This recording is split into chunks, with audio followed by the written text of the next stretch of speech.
Привіт, друзі! З вами Віктор, і ви на каналі Свідомі Мандри. Сьогодні в нас надзвичайно серйозна і глибока тема. Для мільйонів українців та мандрівників з усього світу Єгипет асоціюється з безтурботним відпочинком на Червоному морі, величними пірамідами Гізи, круїзами по Нілу та стародавніми храмами Луксора. Держава ретельно оберігає цю туристичну ілюзію, адже це головна артерія економіки. Але сьогодні ми заглянемо за цей глянцевий фасад all-inclusive курортів. Ми побачимо одну з найжорсткіших авторитарних систем сучасного Близького Сходу, яка керує життям понад 115 мільйонів громадян. З моменту військового перевороту 2013 року, коли до влади прийшов чинний президент Абдель Фаттах ас-Сісі, Єгипет зазнав безпрецедентного згортання свободи. Якщо в Україні Революція Гідності 2014 року запустила незворотні процеси демократизації та розбудови громадянського суспільства, то Єгипетська революція на площі Тахрір 2011 року закінчилася трагічно. Військова еліта консолідувала владу, створивши режим, який, за оцінками експертів, є навіть більш репресивним, ніж 30-річна диктатура Хосні Мубарака. Згідно з останніми звітами міжнародної організації Freedom House за 2025 та 2026 роки, Єгипет стабільно отримує статус невільної країни. Лише 18 балів зі 100 можливих. Із них катастрофічні 6 балів за політичні права та 12 балів за громадянські свободи. Опозиція знищена, інакомислення дорівнює криміналу і тортурам. У цьому відео ми детально розберемо, як функціонує цей механізм страху і що варто знати незалежному мандрівнику, який наважиться вийти за межі туристичного гетто. Щоб зрозуміти Єгипет, треба усвідомити, уся політика тут монополізована військовими та розвідувальними структурами. Поділ влади лише на папері. Президент ас-Сісі прийшов до влади силою і зберіг її через серію фейкових виборів. У 2019 році вони змінили Конституцію, продовживши його термін до 2024 року. А в грудні 2023 року він прогнозовано переміг із результатом 89,6%, гарантувавши собі владу до 2029 року. Будь-яка реальна конкуренція знищується на старті. Найяскравіший приклад. Найпомітніший опозиційний кандидат Ахмед Тантауї, який кинув виклик президенту у 2023 році. Його кампанію зривали спецслужби, прихильників арештовували, а напередодні виборів його телефон інфікували комерційним шпигунським програмним забезпеченням Predator. У лютому 2024 року Тантауї кинули за ґрати на 1 рік за абсолютно сфабрикованими звинуваченнями у несанкціонованому обігу виборчих документів. Парламентські вибори в серпні-листопаді 2025 року остаточно закріпили диктатуру. Виборча комісія просто усунула всі партійні списки, залишивши один пропрезидентський, і дискваліфікувала майже 200 незалежних кандидатів. Явка була смішною – близько 17% до Сенату та 32,4% до Палати представників. Люди просто не вірять у вибори. Всі ці офіційні ініціативи уряду на кшталт президентського комітету з питань амністії чи національного діалогу – це звичайна димова завіса для США та ЄС.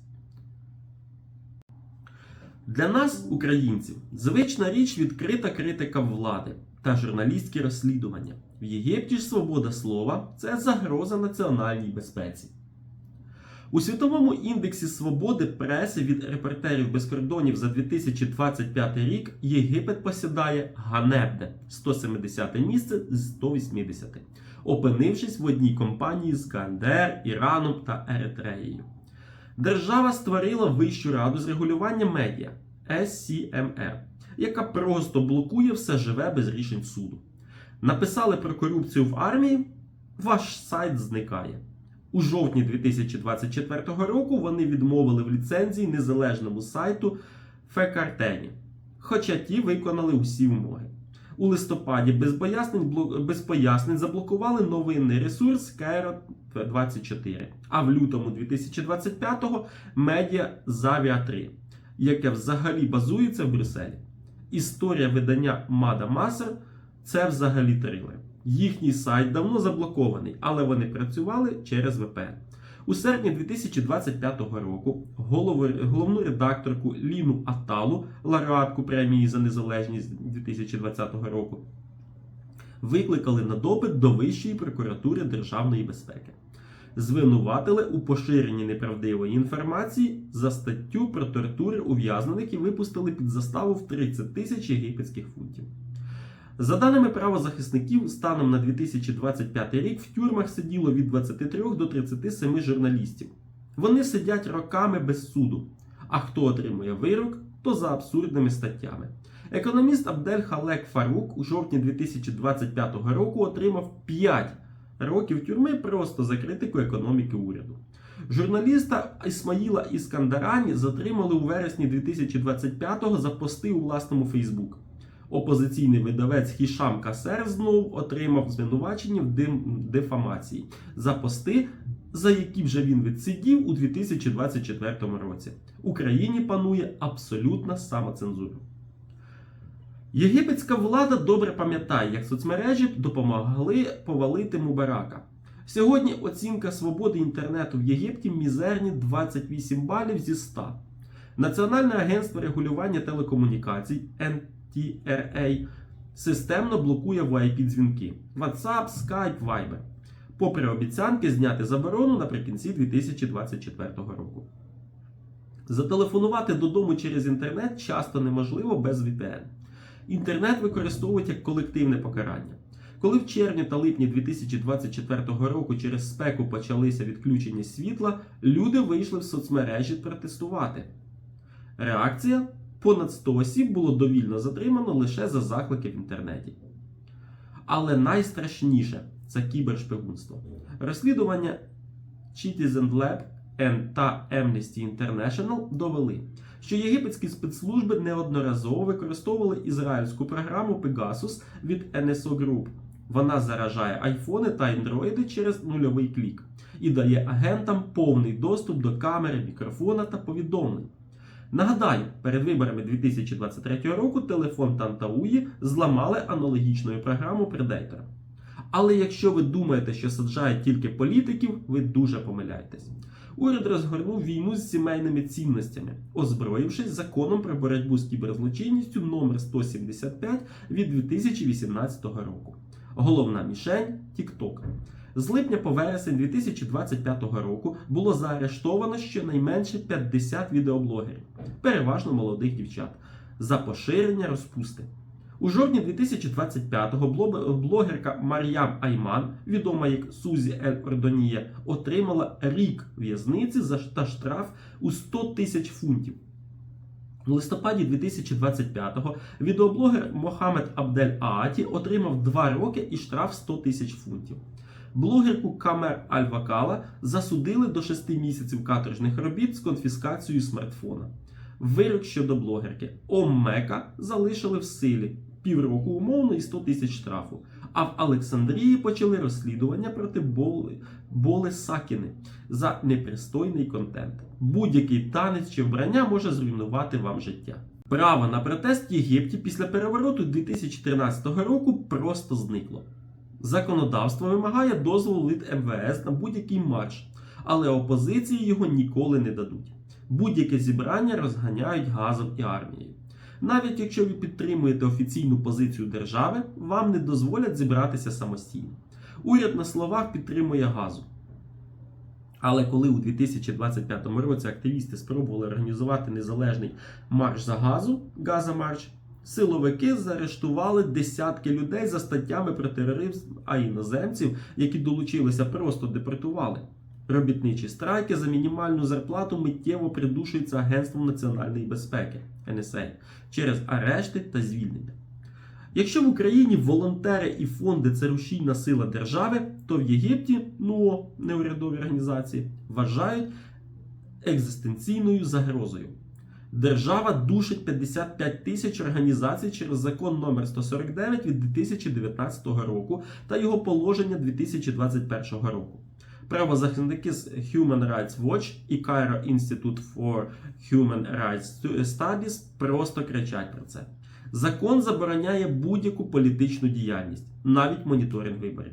Міністерство соціальної солідарності створило центральний підрозділ, який може будь-коли зайти в офіс НУО і перевернути комп'ютери. Організація не може отримати грант від іноземців без дозволу уряду, на який дається 60 днів і відмовляють без пояснень. Штраф за порушення до 1 мільйона єгипетських фунтів. Це було 64 тисячі доларів. А організацію розпускають. Агенти NSA постійно залякують активістів. Асоціація свободи думки та самовираження 11 місяців не могла відкрити банківський рахунок. Лідер єгипетської ініціативи за особисті права EIPR Хоссам Багат перебуває під тиском за абсолютними звинуваченнями у фінансуванні тероризму. Адвокатці Ході Абдель-Вахаб заборонили виїзд за кордон і заморозили активи в рамках справи 173 про іноземне фінансування, яка тягнеться роками без доказів. Конституція Єгипту обіцяє рівність, але іслам сунітського напрямку є державною релігією.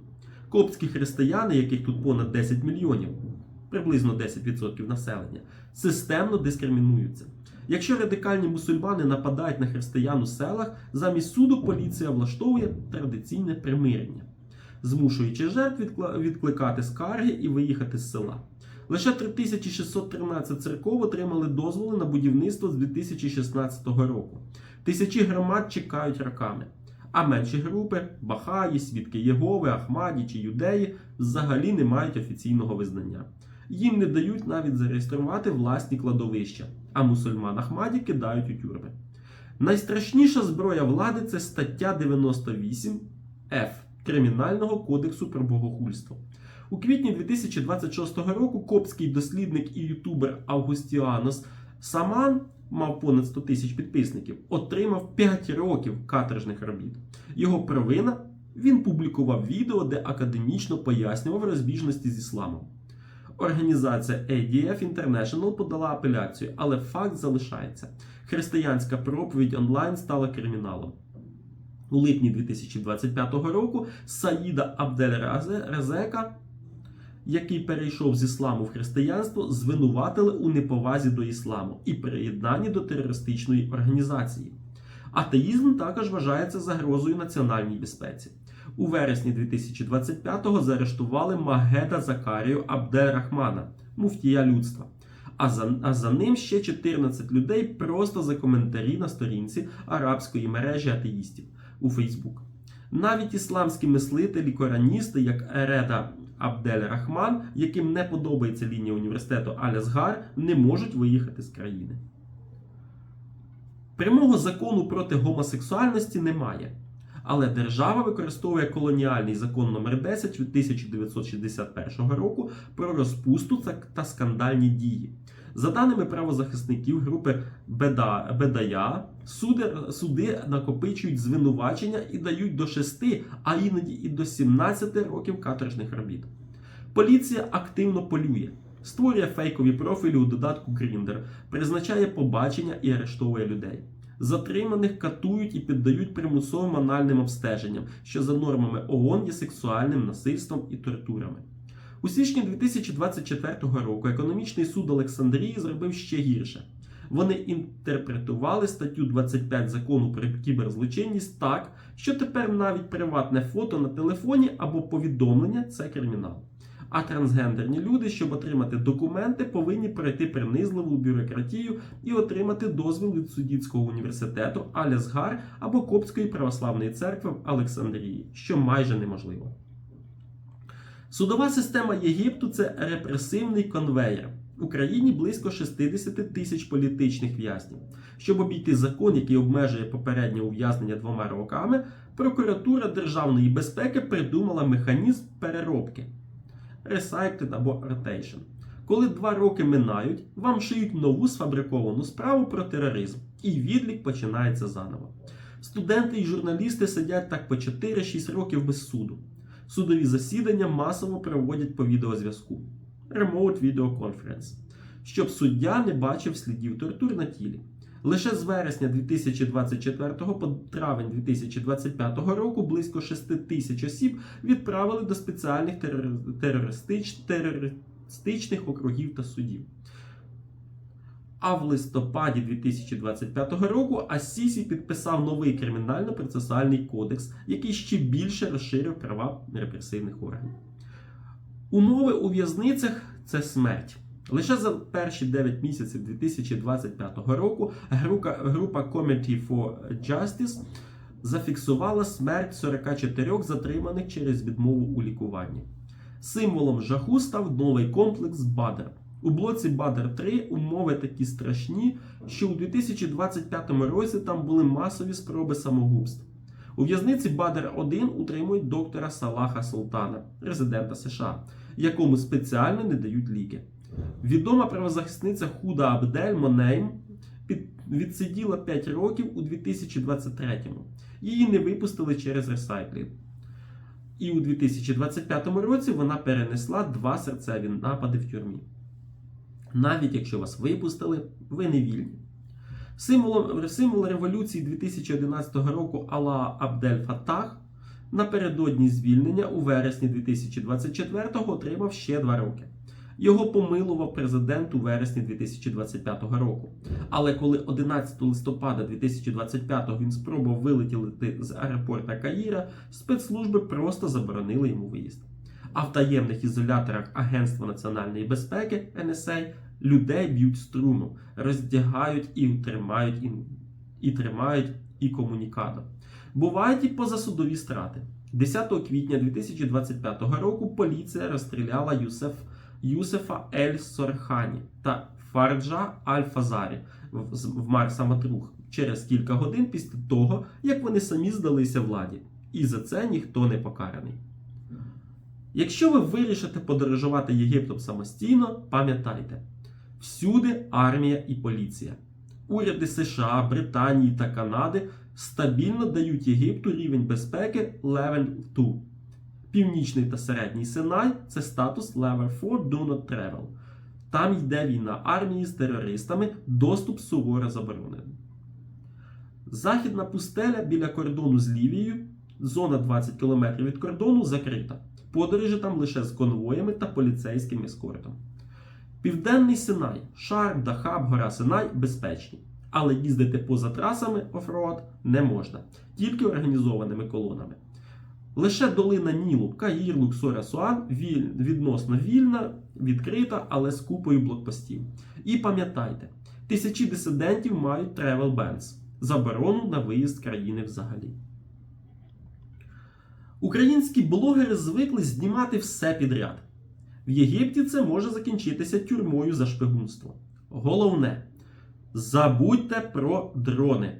Закон про авіацію забороняє імпорт без дозволу Міноборони. Привезете малесенький DJI Mini, на митниці його конфіскують при скануванні і покладуть у камеру схову за гроші. А якщо спробуєте приховати, це контрабанда. Запустите біля пірамід Гізи, а решті в'язниця. Комерційні продакшени проходять пекло. Наймають місцевого спонсора, узгоджують координати і висоту з Міноборони та управлінням цивільної авіації. Щодо камери. У 2022-2023 роках Мінтуризму трохи послабило правила. На вулицях знімати телефоном чи DSLR без комерційної мети можна безкоштовно. На археологічних об'єктах базовою камерою теж безкоштовно. Але якщо у вас штатив, зонти чи проосвітлення, потрібен платний дозвіл. Перміт. Суворо заборонено знімати поліцейських, солдатів, бази, мости, дамби, Суецький канал, урядові будівлі та посольства. В кадр потрапив солдат, мінус камера. Заборонено фотографувати єгипетських дітей. Дорослих тільки з дозволу. Правильно питати Моускін Соора і часто готувати бакшиш. Заборонено знімати сміття і нетрі. Закон забороняє псувати імідж країни. Вас можуть записати в іноземні агенти. Цивільним заборонено носити одяг з камуфляжним принтом. Поцілунки на вулиці – проблеми з поліцією моралі. Біля готелів і музеїв – рамки і рентгенапарати. Сумки перевіряють вручну. а біля пірамід повно агресивних власників верблюдів, які вимагають гроші, щоб просто дозволити вам злізти з тварини. Всі ці репресії відбуваються на тлі жахливої економічної кризи. Війна в Україні обвалила імпорт пшениці. Війна в Газі і хусити обвалили доходи Суецького каналу. Єгипет завалений боргами. МВФ видавав кредити в 2016, 2020 та 2022 роках. Відбулася різка девальвація валюти. Уряд має за Конституцією витрачати 3% ВВП на медицину і 6% на освіту. Але ігнорує це, будуючи нову адміністративну столицю в пустелі. Програми допомоги та Кафолен-Карама не рятують бідних. А новий закон 2025 року скасовує старі договори оренди житла, залишаючи 1 мільйон 600 тисяч домогосподарств під загрозою виселення. Режим розуміє, бідність породжує бунти, тому рівень страху доведений до абсолюту. Отже, концепція громадянських свобод в Єгипті 2026 року – це декорація. Стабільність досягається через масові репресії. Влада створила цифровий гулаг, де вас посадять за TikTok і зламають телефон програмою Pegasus. Держава дискримінує християн-коптів, саджає атеїстів за богохульство і влаштовує полювання на ЛГБТК+, з середньовічними тортурами. Для нас, українців, що платять кров'ю за свободу, це суворе нагадування про те, як військова диктатура може узурпувати досягнення революцій. Якщо ви їдете до Єгипту як блогер чи турист, будьте максимально обережними. Без дронів, без політичних дискусій, з повагою до консерватизму. За межами all-inclusive гетто кожен ваш крок може бути під наглядом держави, яка панічно боїться власних громадян. З вами був Віктор і канал Свідомі Мандри. Підписуйтеся, коментуйте це відео і пам'ятайте, цінуйте свободу, яку ми виборюємо щодня. До зустрічі!